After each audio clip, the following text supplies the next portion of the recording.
কে? আমি কুলসুম। কুলসাম? কুলসাম কে? চিনতে পারলেন না হুজুর? এই নাম তো আপনারই দেওয়া। এই দেহ তো গাছতলা থেকে আপনিই তুলে নিয়েছিলেন। ও কুলসাম, তুমি? এতদিন পরে তুমি এলে? আপনাকে একটা প্রশ্ন করতে, সেদিন কেন আমায় বাঁচিয়েছিলেন হুজুর? যদি দেহই বাঁচিয়েছিলেন তবে সে দেহ পবিত্র রাখার ভার নেননি কেন?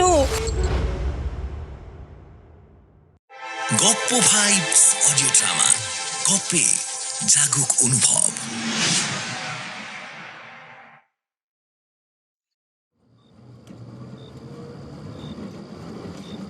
হাসপাতাল থেকে বের হয়েই বিপদে পড়লাম। চারিদিক ঘন অন্ধকারে আচ্ছন্ন। এদেশের বিখ্যাত আধি, স্টেশন মাইল 3 দূরে, কিন্তু এই অন্ধকারে টাঙা পাওয়া অসম্ভব। হাসপাতালেও আশ্রয় নেওয়া যাবে না, 6টায় গেট বন্ধ। পথ হাতড়ে এগুতে লাগলাম।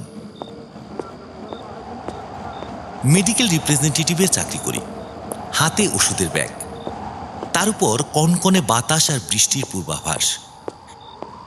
বেশ কয়েকবার হোঁচট খেয়ে অবশেষে একটা জরাজীর্ণ গেট এবং লখনৌ শহরের পরিত্যক্ত একতলা বাড়ি দেখতে পেলাম।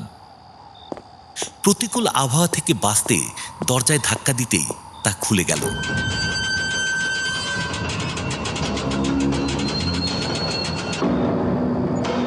ভেতরে ধুলোমলিন কার্পেট আর ছেঁড়া তাকিয়া। ক্লান্তিতে ব্যাগ জড়িয়ে একটা তাকিয়ায় শুয়ে পড়লাম। ক্ষুধা আর ক্লান্তি নিয়ে কখন যে ঘুমিয়ে পড়েছিলাম জানি না। হঠাৎ নুপুরের শব্দে ঘুম ভাঙল।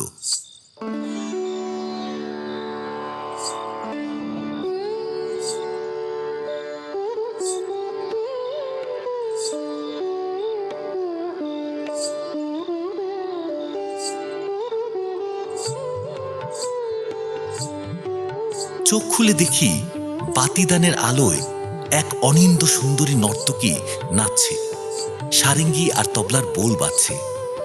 সবুজ তাকিয়ায় ঠেস দিয়ে বসে আছেন এক বৃদ্ধ, যার চোখে কলুষ কামনার ছাপ। তিনি পলকহীন চোখে নর্তকীকে দেখছেন। একটু পরে নাচ থামলে বাজিয়েরা সেলাম করে চলে গেল এবং নর্তকী এগিয়ে এসে বৃদ্ধের কাছে বসল। কুলসাম, হুজুর, তুমি যে আমার নাচের আসরে আবার আসবে তা আমি ভাবতেও পারিনি। আমি কি না এসে পারি হুজুর? দুবার ফৈজাবাদে তোমাকে খবর পাঠিয়েছিলাম, তুমি ছিলে না। না হুজুর, আমি মুজরোয় গোয়ালিয়র গিয়েছিলাম, তো ফিরে এসে খবর পেয়েই চলে এসেছি। আজ আমার ভগ্ন দশা কুলসাম। তোমাকে নজরানা দেবার পর্যাপ্ত অর্থ আমার নেই। এই ভাঙা মঞ্জিলে একাকী মৃত্যুর জন্য অপেক্ষা করছি। ওভাবে কথা বলবেন না হুজুর। আপনার সঙ্গে যে আমার টাকা পয়সার সম্পর্ক নয় তা তো আপনি ভালোই জানেন। কিন্তু আমাদের যে মোহাব্বতের সম্পর্ক, এ কথা কেউ বিশ্বাস করবে? কে কি বিশ্বাস করবে তা নিয়ে আমার একটু মাথা ব্যথা নেই। আমি চিরদিন আপনার বাদী। কুলসাম, আমার পিয়ারি কুলসাম। জনাব, আমার জনাব। বৃদ্ধ নর্তকীকে বুকে টেনে নিতে যাবার চেষ্টা করতেই বিপর্যয় ঘটল।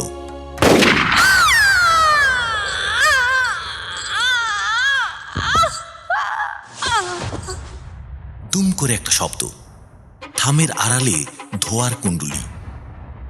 নর্তকী চিৎকার করে বৃদ্ধের পায়ের কাছে পড়ে গেল। কুলসাম, কুলসাম, এ কি হলো?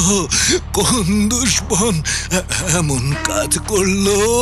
হায় হায় হায়, কুলসাম! বৃদ্ধ নিচু হয়ে কম্পমান হাতে নর্তকীর কাঁচুলি খুলে ফেলল। দুটি স্বর্ণাভ পয়ধর, তার মাঝখানে রক্তের ধারা। এই এই এই কে আছিস?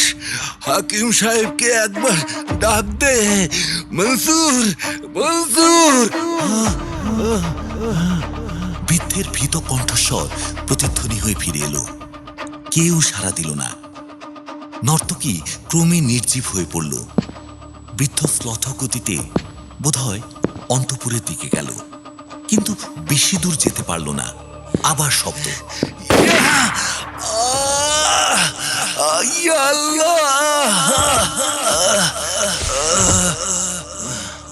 বলে চিৎকার করে মেঝের উপর পড়ে গেল। একটা ছায়া নিঃশব্দে সরে গেল। আমার অবস্থা কাহিল। ক্ষুধার্ত শরীর এমনিতেই অবসন্ন ছিল। সামনে দুটি হত্যাকাণ্ড দেখে শরীরের রক্ত শীতল হয়ে গেল। একবার ভাবলাম এই বেলা এখান থেকে পালাই। বাইরে হয়তো এতক্ষণে আধ পরিষ্কার হয়ে গেছে, পথ চলতে কোনো অসুবিধে হবে না। উঠতে গিয়েই থেমে গেলাম।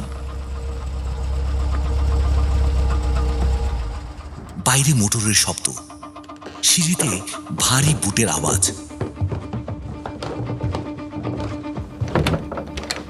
একজন ইন্সপেক্টর, সঙ্গে দুজন পুলিশ। একেবারে পিছনে কামিজ পাজামা পরা একটি লোক, ভৃত্য শ্রেণীর বলেই মনে হলো। এই দেখুন হুজুর, কুলসুমের লাশ। কুলসম একভাবে পড়ে আছে, ঊর্ধ্বাঙ্গে কিছু নেই। দুটি স্তনের মাঝখানে সুনীতের গাঢ় কালো রেখা। ইন্সপেক্টর হাঁটু মুড়ে বসে পরীক্ষা করল, তারপর উঠে দাঁড়িয়ে বলল, জনাবের দেহ কোথায়? ওই যে হুজুর, সিঁড়ির উপর, থামের পাশে। ইন্সপেক্টর এগিয়ে গেল, বৃদ্ধের মৃতদেহ পরীক্ষা করল, তারপর প্রশ্ন করল, এ বাড়িতে কে কে থাকে? শুধু জনাব আর আমি হুজুর। তাহলে গুলি করলো কে? তা তো জানি না হুজুর, আমি রসুইখানায় ছিলাম। পরপর দুবার বন্দুকের শব্দ শুনে রসুইখানার দিকে আসি, দেখি এই কাণ্ড। তারপর আমি আর এদিকে আসিনি। কোতোয়ালি তো খবর দিতে ছুটেছিলাম। তাহলে তো তোমাকে গ্রেফতার করতে হয় মনসুর। আমাকে? আমি বন্দুক কোথায় পাবো হুজুর? তাছাড়া জনাবকে আমি কেন গুলি করতে যাব? যদিও ওই পাইজি মেয়েটা দুই চোখের বিষ। তাহলে গুলি কি আসমান থেকে এলো? ইন্সপেক্টর এদিক ওদিক চোখ ফেরাতেই চিন্তিত হয়ে পড়লাম। বাইরের লোক তো আমিই রয়েছি। যদিও আমার কাছে বন্দুক নেই, কিন্তু হত্যাকাণ্ডের পর কোনো আসামি নিজের কাছে হত্যার হাতিয়ার রেখে দেয় না। নিচু হয়ে একটি থামের আড়ালে আত্মগোপন করলাম। ভাগ্য ভালো, আমার দিকে ইন্সপেক্টরের নজর পড়ল না। আচ্ছা, কুলসুম কি এতদিন এই মঞ্জিলেই রয়েছে? আজ বিকেলে এসেছে হুজুর, ফৈজাবাদ থেকে টানা মোটরে এক রইস আদমি নামিয়ে দিয়ে গেছে। তোমার মনিবের বাইজি পোষার মতো টাকা কড়ি আছে এখনো? আমরা তো জানি নেই। যৌবন থেকে দু হাতে ছড়িয়ে ছিটিয়ে সব নষ্ট করেছেন। ওকে কিছুই নেই হুজুর, আপনারা ঠিকই জানেন। পয়সা কড়ির ব্যাপার নাই হুজুর, তবে মহব্বতের ব্যাপার হুজুর। মোহাব্বত? একটা বুড়োর সঙ্গে নওজওয়ানির মোহাব্বত? হ্যাঁ হুজুর, আজ 10 বছর ধরে। কুলসুমের বয়স যখন 16, তখন থেকে। ইন্সপেক্টর হাতের ছুরিটা নিজের প্যান্টে আছড়ালো। তাজ্জব কি বাত, ব্যাপারটা কি? ব্যাপার আমি জানি না হুজুর, শুনেছি দুর্ভিক্ষের সময় একটা গাছের নিচে জনাব কুলসুমকে কুড়িয়ে পেয়েছিল। ও বোধহয় কে ফেলে দিয়ে গেছিল। নিজের বাড়ির ওয়ারাত না থাকায় কানপুরে বোনের বাসায় দিয়েছিল মানুষ করতে। তারপরে জনাবের আর খেয়াল ছিল না, শিকার শরাবের নেশায় পুরো ডুবেছিল। বেশ কয়েক বছর পর খবর পেলেন বোনের বাড়ি থেকে কুলসুম পালিয়েছে। বোধহয় কারো হাতছানিতেই হবে। জনাব কিন্তু কথাটা বিশ্বাস করে।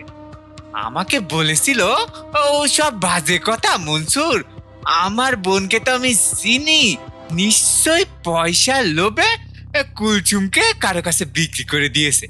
তার বছর দুয়েক পর কুলসুম এসেছিল। আমি তখন জনাবের পাশে বসে পা টিপে দিস। বিশ্বাস করবেন না হুজুর, দেখে মনে হলো যেন বেহেশতে থেকে হুড়িয়ে এসে দাঁড়ালো। মানবদের এত রূপ হতে পারে আমার জানা ছিল না। আমার জনাব প্রশ্ন করলেন, কে? আমি কুলসুম। কুলসাম? কুলসাম কে? চিনতে পারলেন না হুজুর? এই নাম তো আপনারই দেওয়া। এই দেহ তো গাছতলা থেকে আপনিই তুলে নিয়েছিলেন। ও কুলসাম, তুমি? এতদিন পরে তুমি এলে? আপনাকে একটা প্রশ্ন করতে। সেদিন কেন আমায় বাঁচিয়েছিলেন হুজুর? যদি দেহই বাঁচিয়েছিলেন তবে সে দেহ পবিত্র রাখার ভার নেননি কেন? পবিত্র রাখার ভার? কিন্তু কিন্তু তুমি তো স্বেচ্ছায় আমার বোনের কাছ থেকে পালিয়ে গিয়েছিলে। হ্যাঁ হ্যাঁ, গিয়েছিলাম। কারণ কারণ এছাড়া আমার হাতে অন্য পথ ছিল না।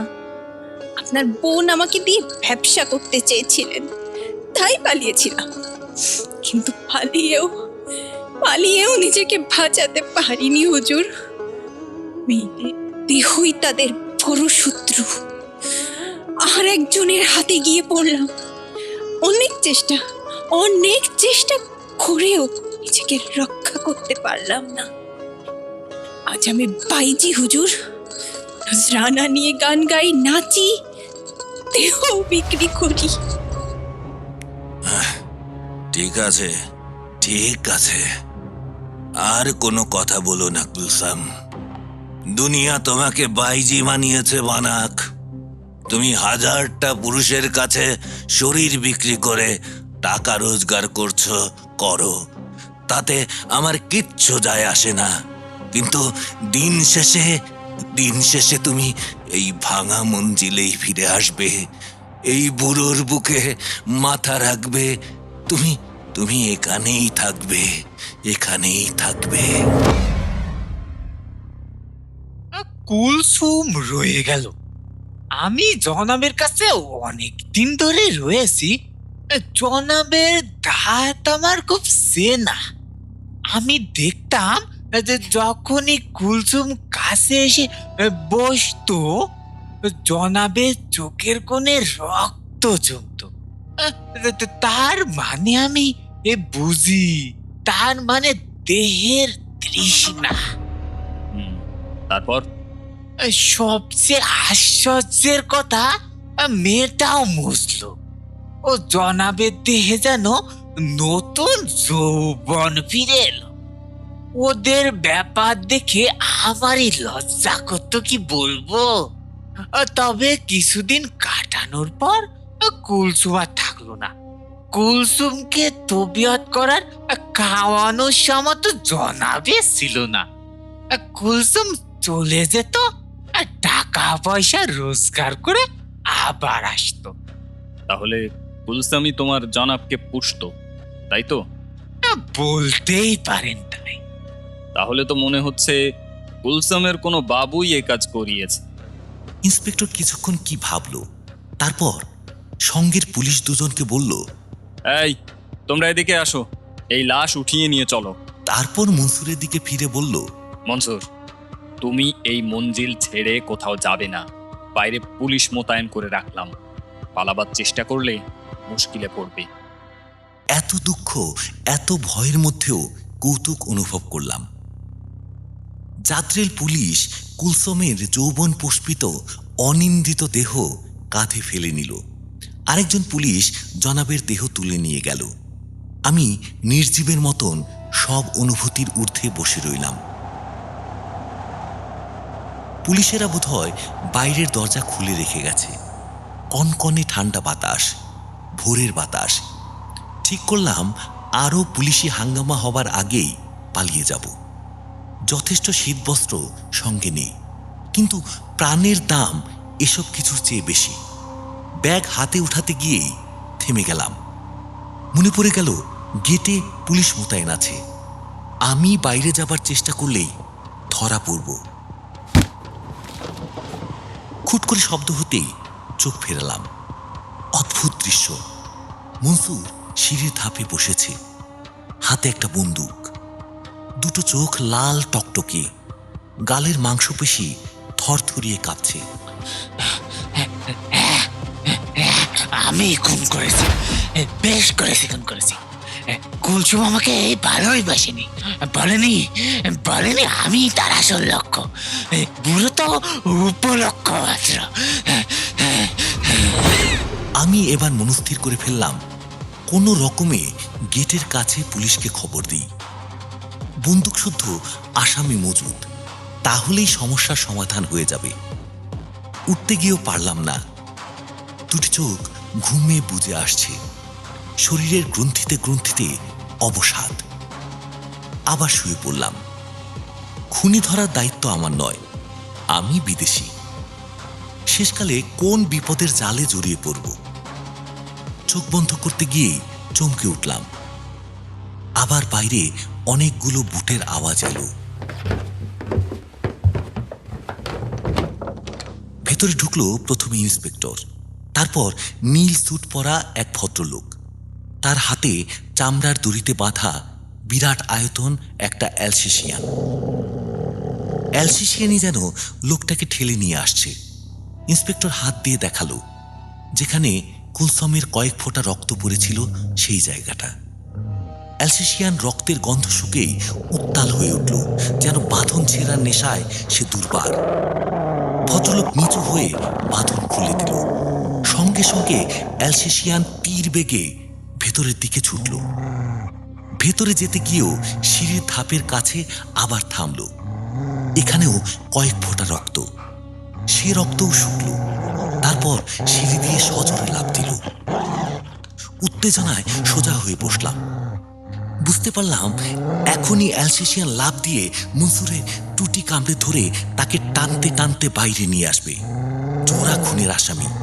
কিন্তু না, অ্যালসেশিয়ান বাইরে এসে আবার চক্রাকারে ঘুরতে লাগলো একটা থাম বেষ্টন করে। তার মার্বেলের মতন নীল চোখ তপতপ করে চলছে, জিভ ঝুলে পড়েছে, বিদ্যুতের মতো ক্ষিপ্র গতি। অ্যালসেশিয়ানের তীক্ষ্ণ দৃষ্টি আমার দিকে। ভয়ে সমস্ত শরীর রোমাঞ্চিত হয়ে উঠল। হঠাৎ যদি আমার উপর ঝাঁপিয়ে পড়ে। এই বিদেশে সহায় সম্বলহীন অবস্থায় কি করব, কি করে নির্দোষিতার প্রমাণ করব? যে কোনো খুনের একটা উদ্দেশ্য থাকে। এই বাইজি আর বৃদ্ধকে হত্যা করার পেছনে কি উদ্দেশ্য থাকতে পারে? আমি যে একজন সাধারণ মেডিকেল রিপ্রেজেন্টেটিভ, অফিসের কাজে লখনৌ এসেছি। যেসব হাসপাতাল আর ডাক্তারদের কাছে গেছি তারাই এর প্রমাণ দেবে। কিন্তু এসব তো পরের কথা। উপস্থিত দুর্ভোগের হাত থেকে আমি কি করে পরিত্রাণ পাব? বুঝতে পারলাম এই ঠান্ডা আবহাওয়াতে ঘামে আমার সর্বশরীর ভিজে গেল। কি কুক্ষণে যে লখনৌতে পা দিয়েছিলাম। কিন্তু না, অ্যালসেশিয়ান আমার দিক থেকে দৃষ্টি ফিরিয়ে নিল। দ্রুত পায়ে থামের চারপাশে ঘুরতে লাগলো। তার পায়ের নখ দিয়ে থামটা আঁচড়াতে আরম্ভ করলো। ইন্সপেক্টরের সঙ্গে যে লোকটা এসেছিল সে বলল, কি ব্যাপার, লুসি এমন করছে কেন? লোকটা এগিয়ে এসে থামটা মনোযোগ দিয়ে পরীক্ষা করলো। ইন্সপেক্টরের দিকে চেয়ে বলল, একটা হাতুড়ি পাওয়া যাবে? এই একটা হাতুড়ি নিয়ে এসো তো। হাতুড়ি? হাতুড়ি কোথায় পাবো হুজুর? কয়লা ভাঙো কি দিয়ে? ইট দিয়ে। কয়লা তো রোজ দরকার হয় না, প্রায় তো হোটেল থেকেই খানা আসে। ঠিক আছে, আমি দেখছি। একটু পরেই ফিরে এলো। এক হাতে মোটর উঁচু করার জ্যাক। জ্যাকটা নিয়ে ভদ্রলোক আস্তে আস্তে থামের গায়ে ঠুকতে লাগলো। কিছুক্ষণ ঠোকার পরই থামের গায়ে একটা ফাটল দেখা গেল। ফাটলে চাপ দিতেই ছোট দরজার মতন সেটা খুলে এলো। ভদ্রলোক ফাটলের মধ্যে হাত ঢুকিয়ে একটা একটা বন্দুক বের করে আনলো। এটা কার বন্দুক? স্পষ্ট দেখলাম মনসুরের মুখ পাংশু, নিরক্ত, কাপা গলায় উত্তর দিল, জনাবের। জনাবের বন্দুক এখানে কেন? আমি জানি না হুজুর।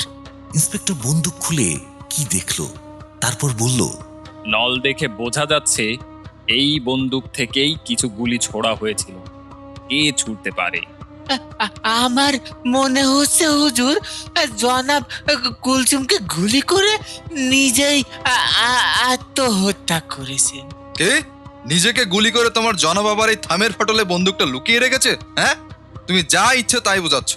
জনাবের মাথায় গুলি লেগেছে, তার মানে প্রায় সঙ্গে সঙ্গে মৃত্যু। বন্দুক লুকোবার তার শক্তিও ছিল না, প্রয়োজনও নয়। ইন্সপেক্টর আর ভদ্রলোকটি যখন বন্দুক পর্যবেক্ষণে ব্যস্ত, তখন হঠাৎ অ্যালসেশিয়ানের বিকট আওয়াজ শোনা গেল। আমি চমকে মুখ ফেরালাম।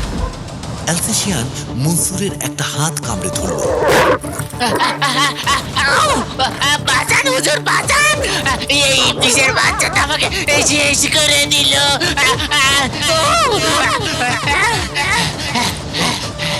ইন্সপেক্টর এগিয়ে এসে মনসুরের দুহাতে হাত করা পরিয়ে দিল, বলল, চলো ফটকে, সেখানে তোমার যা বলবার শুনবো। হাত করা পড়াচ্ছেন, পড়ান স্যার, কিন্তু আমি কোনো ভুল করিনি। ওই কুলসুম সলা কলা করে আমাকে শুধু ব্যবহারই করে গেছে। মনসুর, বাজে বকবি না। কুলসুম তোর সাথে কি করেছিল? কি করেনি বলুন? রাত দুপুরে নিঃশব্দে আমার ঘরে আসতো, অথচ জিজ্ঞেস করলাম ইদানিং আসো না কেন। কি বলেছিল সে? চোখে আকাশ সমান অবকানে বলেছিল, তোমার মতো নকারের সাধ্য নেই আমায় 100 শ্রাপির নজরানা দেওয়া। আমি বলেছিলাম নকারের নেই, এত কি মনিবের আছে? কেন প্রতিদিন তার কাছে পড়ে থাকো? জবাবে বলেছিল, এছাড়া অন্য পথ নেই, তাই। তারপর যখন বললাম তোর মতো ছলনাময়ীকে আমি এই বাড়িতে ঠাঁই দিব না, আমি মনিবকে সব বলে দিব, তখন ডাইনিটা হিংস্র হয়ে উঠল। মহলের আলমারি থেকে চুরি করা জনাবের কয়েকটা শেষ সম্বল জহরাত দেখিয়ে বলল, তুই মনিবকে বলবি? তার আগেই তোকে পুলিশে দেব। বলবো এই মহলের শেষ সম্বল এই জহরতগুলো চুরি করেছিস তুই। নকরের কথা পুলিশ বিশ্বাস করবে নাকি ফৈজাবাদের বিখ্যাত বাইজির কথা? তোকে জেলে পচাবো আর তোর জমানো সব টাকা আমি আর জনাব উড়িয়ে দেব। আপনি বলুন ইন্সপেক্টর, আমার জায়গায় আপনি থাকলে কি এই বিশ্বাসঘাতকতা সহ্য করতেন? আর তাই তুই দুজনকে এভাবে গুলি করে মেরে ফেললি? যে মেয়ে আমার ভালোবাসা নিয়ে চাটরি খেললো, আমার সাথে বিশ্বাসঘাতকতা করলো, তাকে আর তার দেউলিয়া মনিবকে একই সাথে দুনিয়া থেকে হটিয়ে দিলাম। ভালো করেছিস। এখন চল। এই কে আছিস? এটাকে টানতে টানতে নিয়ে আয়। আমি কিছু করিনি হুজুর, আমি কিছু ভুল করিনি, আমি কিছু করিনি। আমি স্বস্তির নিঃশ্বাস ফেললাম। কেবল একটা কথা মনে হতে লাগলো, এই রাত কি অনন্ত? কিছুতেই শেষ হবে না। রাত শেষ হলেই রাস্তায় বেরিয়ে পড়ব। জানালা দিয়ে উকি দিয়ে দেখলাম কয়েক মুঠো নক্ষত্র দেখা যাচ্ছে। শীতের কনকনে বাতাস তখনও রয়েছে। তাকিয়ার উপর মাথা রেখে শুয়ে পড়লাম। শোবার সঙ্গেই নিদ্রা। হঠাৎ ঘুম ভেঙে গেল। নুপুরের শব্দ, সারেঙ্গির আওয়াজ। দুহাতে চোখ মুছে উঠে বসলাম। এ কি সম্ভব? আমার চোখ কি আমার সঙ্গে প্রতারণা করছে? সেই এক দৃশ্য, অপূর্ব ছন্দে কুলসুম নেচে চলেছে সারেঙ্গির তালে তালে। জনাব তাকিয়ায় ঠেস দিয়ে সমস্ত ইন্দ্রিয়কে সজাগ করে নাচের তারিফ করছে। এ কি করে সম্ভব? কোন দৃশ্য ঠিক, আগের না পরের? চোখের সামনে যে নারকীয় হত্যাকাণ্ড দেখলাম, তারপরেও এই নৃত্য কি করে সম্ভব হতে পারে? আমি কি স্বপ্ন দেখছি? পকেট থেকে রুমাল বের করে দুটো চোখ ভালো করে মুছে নিলাম। না, সেই একই দৃশ্য। বেশিক্ষণ চোখ খুলে রাখতে পারলাম না, ঘুমিয়ে চোখ জড়িয়ে এলো। নূপুর আর সারেঙ্গির শব্দ ক্রমে দুরাগত মূর্ছনার মতো মনে হলো।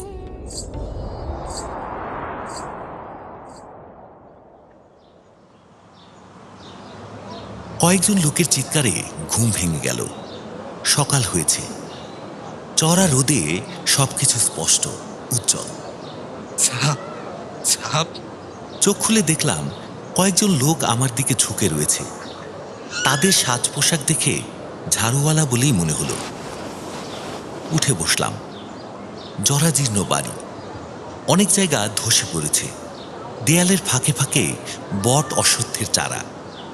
উপর দিকে দেখলাম অবারিত আকাশ, ফাঁক নেই। এখানে কি করে এলাম? তাকিয়া নেই, পুরনো কার্পেট, কুলসম, মনসুর সব উধাও। আমি আমি কোথায়? আমার প্রশ্ন শুনে লোকগুলো পরস্পরের দিকে দেখল। এখানে এলেন কি করে? লক্ষ্ণৌর লোক তো ভুলেও এদিকে মারায় না। কেন? এই যে জনাব সাহেবের কোঠি। জনাব সাহেব? যে জনাব সাহেবকে তার নকর মনসুর গুলি করে মেরেছে? হ্যাঁ হ্যাঁ হ্যাঁ, তা আপনি সেটা জানলেন কি করে? কাল রাতে আমি যে দেখলাম নিজের চোখে। আমার কথা শুনে লোকগুলো ফিসফিস করে নিজেদের মধ্যে কি বলা বলি করল। একটা কথা আমার কানে এলো, বাউরা। বাউরা মানে তো পাগল। এরা কি আমায় পাগল সাব্যস্ত করলো? কেন বাউরা কেন? আমি সব দেখেছি। মনসুর জোড়া খুন করেছে জনাব আর বাইজি কুলসামকে।